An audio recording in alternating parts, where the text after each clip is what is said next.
Merci beaucoup. Ah oui, j'ai deux petits pointeurs.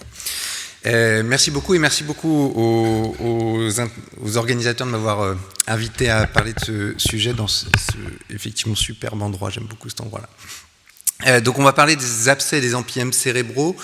On m'a demandé de faire un petit point sur la prise en soin en 2023. Vous allez voir qu'en termes de niveau de preuve, c'est pas beaucoup mieux que ce que vient d'être dit juste avant.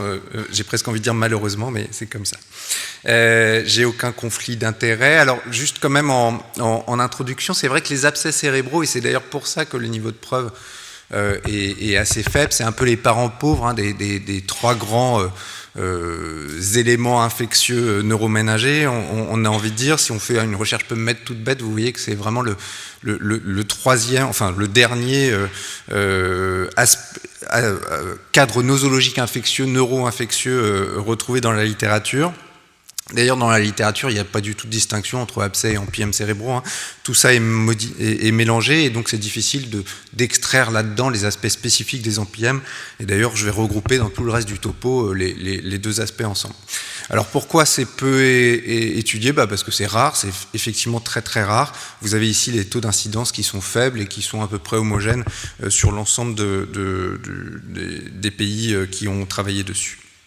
En termes de physiopathologie, il y a, et c'est vraiment une grande introduction que je vous dis là, mais il y a trois grands mécanismes. Le plus important, c'est l'infection par contiguïté, soit post-traumatique, soit traumatisme par traumatisme crânien, soit par neurochirurgie. Et puis par contiguïté, lors des infections ORL, vous avez ici les infections de l'oreille et de la mastoïde, mais ça peut être aussi bien sûr les infections sinusiennes qui peuvent être génératrices d'abcès cérébraux. Donc ça, c'est vraiment le mécanisme d'infection le plus fréquent. Le deuxième, c'est la dissémination hématogène, dans le cadre de l'endocardite infectieuse, par exemple, ou dans le cadre de foyers dentaires, même si c'est un peu plus rare, et qui correspondent à 30 à 35% des cas. Et puis le troisième cas, le troisième cas, c'est qu'on n'est pas capable d'identifier comment sont arrivés ces abcès cérébraux, et qui correspondent quand même à 15 à 20% des cas. Donc il y a eu pas mal de littérature qui s'est intéressée à savoir s'il n'y avait pas des facteurs de risque spécifiques, si on n'était pas capable de les identifier de façon un peu plus précise, ces facteurs de survenue d'abcès cérébraux. Et en fait, il y a cette très belle revue qui a été faite, et notamment les Danois ont beaucoup publié dessus, mais qui n'apporte pas énormément d'informations, parce que les facteurs de risque qu'on retrouve, vous les avez ici sur cette diapositive, ils sont finalement assez classiques et assez, j'ai envie de dire, intuitifs sur la survenue des facteurs de risque. Donc on n'est pas capable d'être très très précis là-dessus. En termes de présentation, ça c'est assez connu, mais c'est toujours bon de le rappeler, que finalement les abcès cérébraux sont pas si fréquemment que ça fébriles. Les céphalées sont les signes cliniques les plus fréquents, retrouvés à peu près dans 2/3 des cas, mais la fièvre n'est retrouvée que dans 50% des cas, tout comme les signes focaux. Et finalement, la triade classique, on dit fièvre, céphalée, signe focal, n'est présent seulement que dans 20% des cas.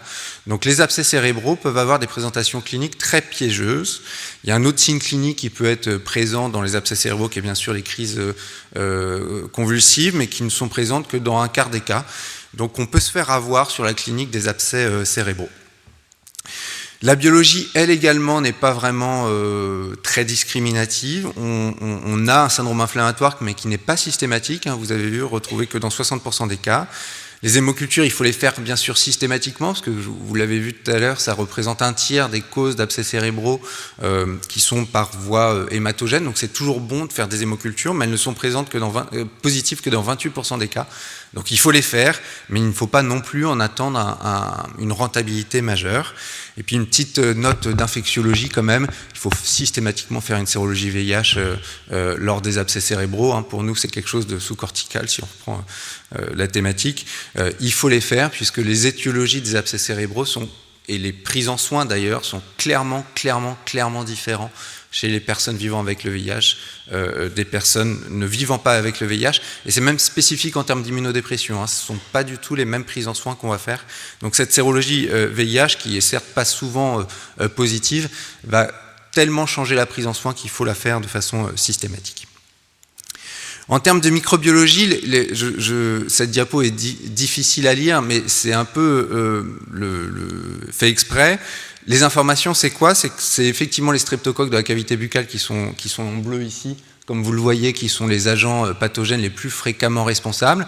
Mais les autres informations de cette diapositive, c'est qu'il y a une grande diversité microbiologique responsable d'abcès cérébraux, et c'est pour ça que c'est un peu illisible, c'est fait exprès. En gros, le message, c'est que beaucoup de micro-organismes peuvent donner des abcès cérébraux, et que 25 à 30% des abcès cérébraux sont plurimicrobiens.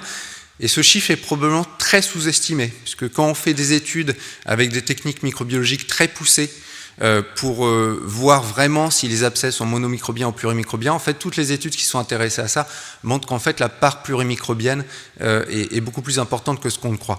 Donc, vraiment, grande diversité microbiologique. Certes, les streptocoques de la cavité buccale sont les plus fréquents, mais souvent plurimicrobiens.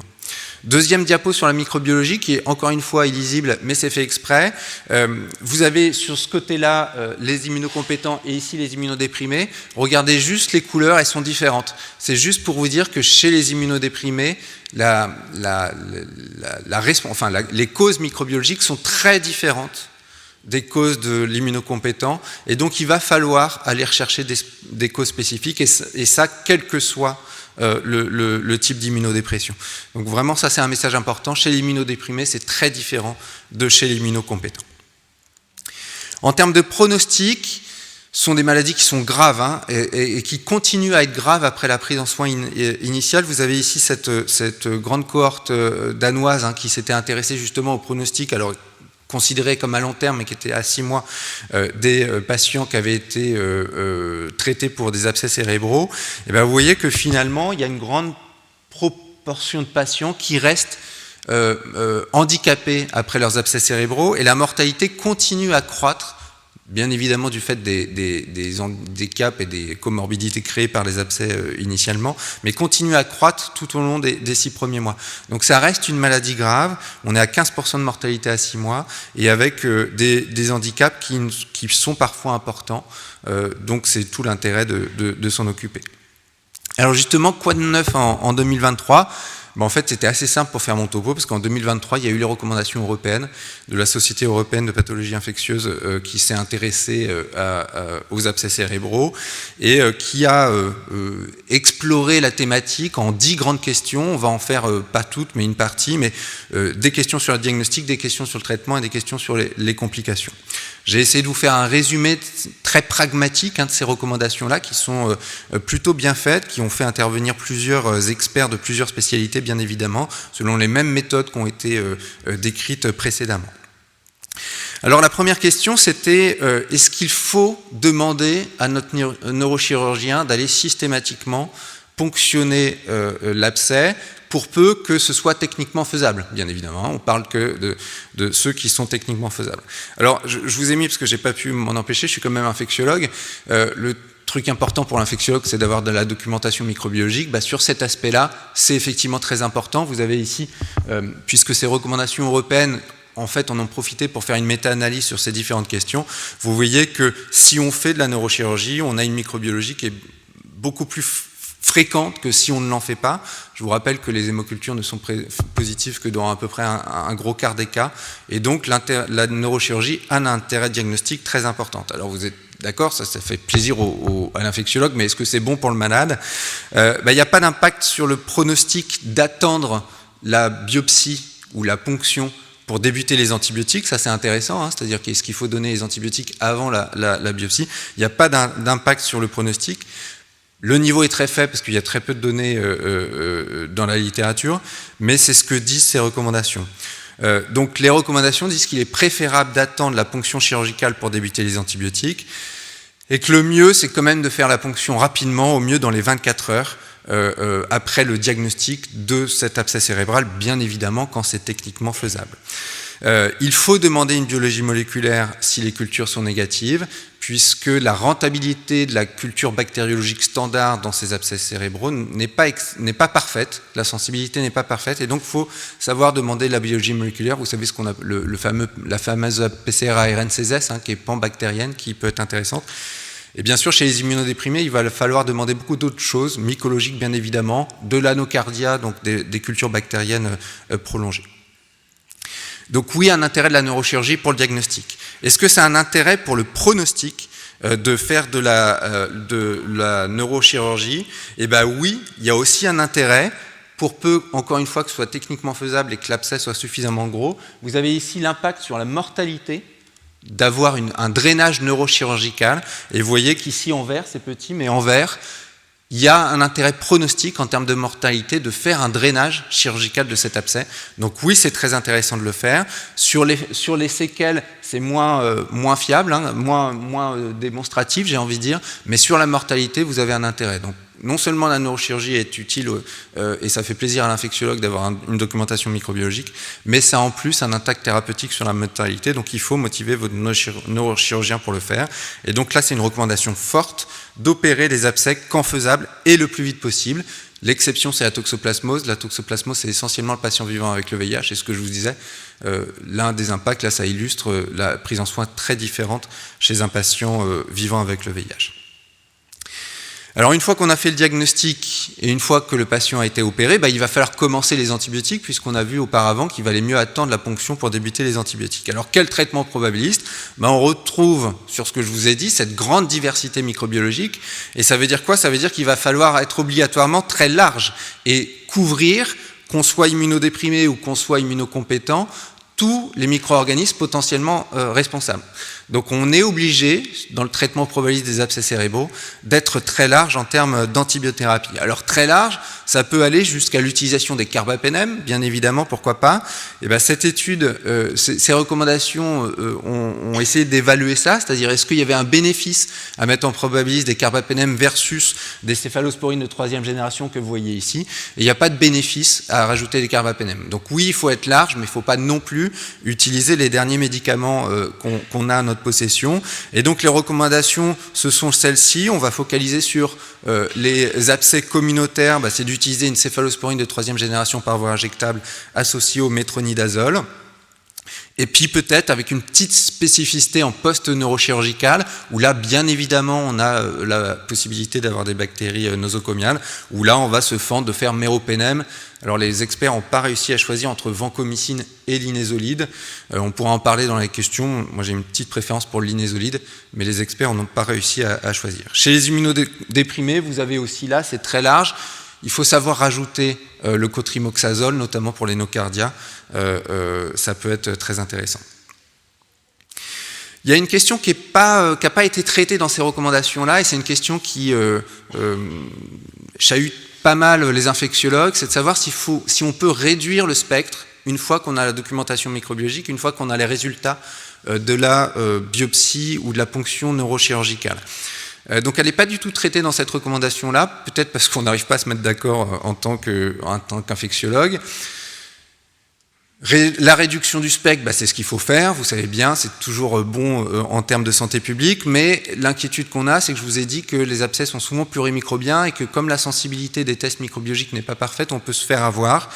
Donc c'est difficile de savoir. Les habitudes que, en tout cas, on fait, nous, dans notre centre, qui ne sont pas forcément d'ailleurs celles de tous les centres, c'est quand on est devant un abcès de façon certaine, qui a été créé, en tout cas dont la physiopathologie est par voie hématogène de façon certaine, et là on va réduire le spectre. C'est-à-dire qu'on va s'intéresser qu'à la bactérie qu'on a retrouvée soit dans les hémocultures, soit dans la ponction neurochirurgicale, mais souvent dans les hémocultures dans ces cas-là.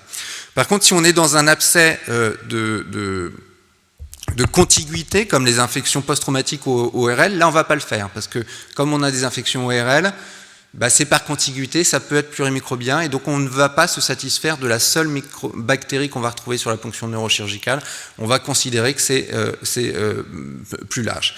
Ce qui est plus difficile, c'est en post-neurochirurgical. Nous, on a tendance à réduire le spectre sur la bactérie documentée par la chirurgie de drainage. Ce n'est pas tout à fait ce qui est fait dans d'autres centres, mais voilà ce que je vous propose. Et quand le mécanisme est inconnu, on se met dans la situation la pire, et donc on considère que c'est une infection par voie ORL, et donc on ne va pas réduire le spectre. On pourra en discuter lors des questions, c'est pas sous-tendu par des preuves, mais voilà nos habitudes. On revient sur les recommandations, on a fait la documentation, on a débuté un traitement probabiliste, je vous ai dit ou pas si on réduisait le spectre, mais quelle durée de traitement ? Donc là, il y a des grandes questions, c'est à savoir est-ce qu'il faut faire plus de 6 semaines ou est-ce qu'il faut faire moins de 6 semaines ? Et dans ces recommandations, on voit que finalement, il n'y a pas de plus de risque de décès ou de rechute si on traite 6 semaines ou plus de 6 semaines. Donc la recommandation, c'est de traiter, alors ils ont eu du mal à se mettre d'accord, entre 6 et 8 semaines pour abscesse sans intervention ou si la seule intervention a été une simple ponction. Une discussion qui n'a pas réussi à apporter le consensus, c'est de savoir si l'abcès est complètement drainé, est-ce qu'on ne peut pas réduire la durée de traitement. Certains experts préconisent de faire 4 semaines dans ces cas-là, mais là, il n'a pas été possible de se mettre d'accord dans ces recommandations. Donc, en gros, la recommandation, c'est de faire 6 semaines pour tout le monde, même s'il est probable qu'on puisse faire moins chez certains malades. Alors, il y a une question supplémentaire sur la durée de traitement, et elle peut paraître surprenante, puisqu'on a dit dans les recommandations on fait 6 semaines, c'est est-ce qu'on ne ferait pas un relais Péros après 6 semaines, c'est-à-dire prolonger le traitement. Pourquoi les experts se sont intéressés à cette question? Elles sont... pardon, excusez-moi, c'est la phase d'après, on revient, excusez-moi. La question, c'est de savoir si on peut faire un relais Péros, par contre, dans le courant de ce traitement pendant 6 semaines, on n'a pas été capable de se mettre d'accord. Il n'y a pas suffisamment de données dans la littérature. Il n'y a que 2 études pour l'instant qui ont des niveaux de preuve très faibles, qui avaient l'air de dire qu'on pouvait faire un relais oral au bout de 2 semaines de traitement parentéral, mais il n'a pas été comme il n'y a pas suffisamment de données, il n'y a pas eu de recommandation faite sur le traitement oral, qui n'est pour l'instant pas recommandé. Sachez qu'une étude multicentrique est en cours, là, qui s'appelle le protocole oral, peut-être certains d'entre vous y participent, pour savoir justement, dans une étude randomisée, si on ne peut pas faire un relais oral. Donc je reviens à ce que je vous disais tout à l'heure, est-ce qu'il ne faut pas prolonger le traitement au-delà de 6 semaines IV? Donc pourquoi cette question? C'est parce qu'il y avait une ancienne notion qui disait que prolonger le traitement après 6 semaines IV par un traitement oral diminuait le risque de rechute. Et en fait, dans les faits, 50% des centres dans le monde continuent le traitement au-delà de 6 semaines par un traitement oral. Donc à partir du moment où, même si ce n'était pas recommandé, c'était fait dans les pratiques, les experts se sont dit il faut qu'on réponde à cette question-là. Et la réponse, c'est que non, il n'y a pas d'indication à poursuivre le traitement au-delà de 6 semaines par un traitement oral. Il y a bien sûr des exceptions sur des micro-organismes particuliers que sont la tuberculose, la toxoplasmose, l'anocardiose ou les infections fongiques. Mais sur un abcès apiogène classique, il n'y a pas d'intérêt à poursuivre au-delà de 6 semaines par un traitement oral. Pour les complications maintenant, on se pose toujours la question de savoir s'il faut mettre des corticoïdes. Et depuis ce matin, on parle beaucoup des corticoïdes. Alors, c'est surtout la dexaméthasone qui a été explorée dans les infections neuroméningées.